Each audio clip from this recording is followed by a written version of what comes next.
Hello everyone, যারা budget friendly laptop খুঁজছেন তাদের জন্য খুবই এক্সাইটিং একটি ভিডিও নিয়ে আজকে আমি আপনাদের সামনে চলে এসেছি সিক্ত কম্পিউটার ম্যানিয়ার পক্ষ থেকে, হুইচ ইজ আসুসের টাফ সিরিজের যে গেমিং ল্যাপটপগুলো রয়েছে তার মধ্যে একটি FX505DY। সো সম্পূর্ণ রিভিউটি দেখার জন্য আমাদের সাথেই থাকুন।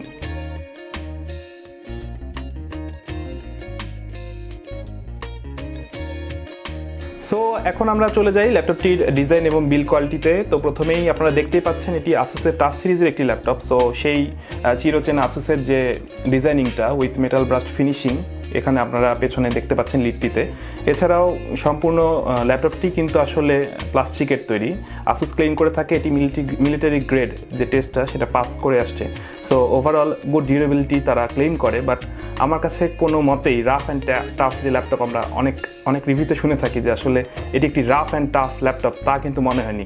কেননা দেখতেই পাচ্ছেন পুরোপুরি প্লাস্টিক বডি, প্লাস সামনের দিকে যদি আপনারা খেয়াল করেন দেখতেই পাবেন যে কিবোর্ডের অনেক ফ্লেক্স এখানে রয়েছে। এছাড়াও টাচপ্যাডটা তেমন ক্লিক কিনা কেমন যেন আসলে চিপ কোয়ালিটি মনে হয়েছে। দ্যাটস ওয়াই এই যে রাফ অ্যান্ড টাফ সেই ব্যাপারটা আমার কাছে মনে হয় নাই। মেইনলি আসুস এটি বাজেট সেগমেন্টে পারফরমেন্স দেওয়ার জন্য ডিজাইন এবং বিল্ড কোয়ালিটি স্যাক্রিফাইস করেছে। সো ভিউয়ার্স, চলুন আমরা ঝটপট ল্যাপটপটির স্পেসিফিকেশন জেনে নিই। ল্যাপটপটির স্পেসিফিকেশন হিসেবে আমরা সিপি অপশন এখানে পেয়ে যাচ্ছি এবং জিপি অপশন পুরোটুকুই কিন্তু AMDর যে কম্বোটা আমরা এখানে পেয়ে যাচ্ছি। এখানে রয়েছে সিপি হিসেবে Ryzen R5 3550H, যেটা মেইনলি আমরা যদি কম্পেয়ার করি ইন্টেলের প্রসেসরের সাথে 8 জেনের যে i5 প্রসেসরগুলো ল্যাপটপে আমরা পেয়ে থাকি তার তুলনায় কিছুটা বেটার পারফর্ম করবে, এবং 9 জেনের যে i5 প্রসেসরগুলো রয়েছে তার থেকে কিছুটা আন্ডার পারফর্ম করবে। সো ওভারঅল সেই লেভেলের পারফরমেন্স আপনারা পেয়ে যাবেন এই ল্যাপটপটি থেকে সিপিউর ক্ষেত্রে। আর জিপিউর ক্ষেত্রে আমরা পেয়ে যাচ্ছি Radeon RX 560X। সো এই জিপিউটি কিন্তু GTX 1050-র তুলনায় কিছুটা বেশি ভালো পারফর্ম করে থাকে। সো ওভারঅল আমাদের বাজেট সেগমেন্টে আসলে যে মোটামুটি গুড লেভেল গেমিং যে পারফরমেন্স বা গেমিং যে আউটপুট আমরা এই ল্যাপটপটি ইউজ করে পেয়ে যাব। এবং এখানে প্রি-ইনস্টল থাকছে 8GB DDR4 RAM, which is upgradable to 32GB। এছাড়াও আমরা পেয়ে যাব NVMe SSD, এখানে রয়েছে প্রি-ইনস্টল 512GB। সো চলুন আমরা জেনে নিই ল্যাপটপটির স্ক্রিন সম্পর্কে। এটি অ্যাকচুয়ালি বাজেট লেভেলের laptop gaming screen. So overall 60Hz support করায় মোটামুটি মিড লেভেলের যে গেমিং সাপোর্টটা আমরা পেয়েছি এটা ইউজ করে ওভারঅল গুড। বাট আমরা যখন আন্ডার লাইট ইউজেস করেছি লাইক সানলাইট বা অন্য হাইলাইট কন্ডিশনে, সেক্ষেত্রে NTSC কম হওয়ার জন্য আমরা এর যে ব্রাইটনেস বা ইউজ আনকমফোর্টেবল মনে হয় ইউসেজ। সো বুঝতেই পারছেন এটি একটি বাজেট সেগমেন্টের ল্যাপটপ। সো সেই কোয়ালিটি বা সেই লেভেলেরই আসলে আমরা স্ক্রিনটি ল্যাপটপটিতে পেয়েছি। বাট এখানের বেজেল আগের জেনারেশনের তুলনায় কিছুটা ন্যানো এবং ওয়েবক্যামের আউটপুট প্রিমিয়াম কোয়ালিটির ছিল। সো বাজেট সেগমেন্টে ওয়েবক্যামের কোয়ালিটি নিয়ে আমি সন্তুষ্ট ছিলাম। এখন আমরা যদি বলি কিবোর্ডের কথা, এখানে ট্যাকটাইল ফিডব্যাক আমরা ওভাবে পাই নাই, বাট কিছু কিছু জায়গায় খুব বেশি ফ্লেক্স আমরা কিবোর্ডের ক্ষেত্রে পেয়েছি। দ্যাটস ওয়াই খুবই আনকমফোর্টেবল মনে হয়েছে কিবোর্ড ফর ইউসেজ। আর ট্র্যাকপ্যাডের যে উইন্ডোজ প্রিসিশন ড্রাইভার এখানে ইউজ করা হয়েছে তার সত্ত্বেও এর অ্যাকুরেসি ভালো ছিল না, যেহেতু এটি একটি বাজেট সেগমেন্টের ল্যাপটপ। চলুন আমরা ল্যাপটপটির পোর্ট অ্যাভেলেবিলিটি দেখে নেই।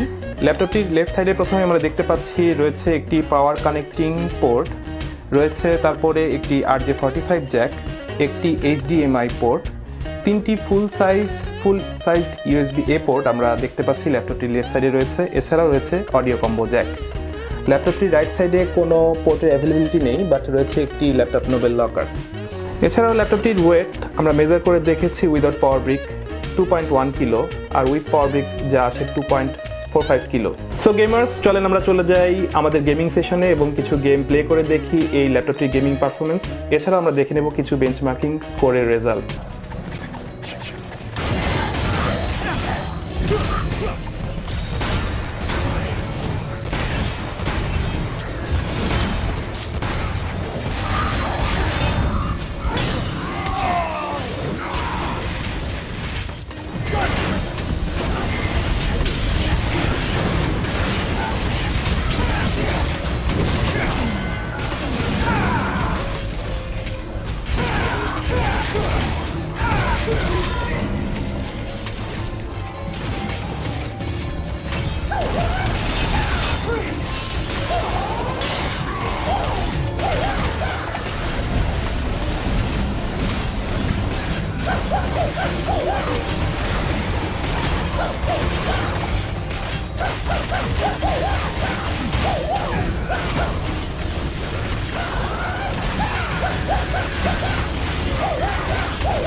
সো এতক্ষণ আপনারা দেখে নিলেন আমাদের গেমিং সেশন এবং কিছু গেমিং বেঞ্চমার্কের যে রেজাল্টগুলো।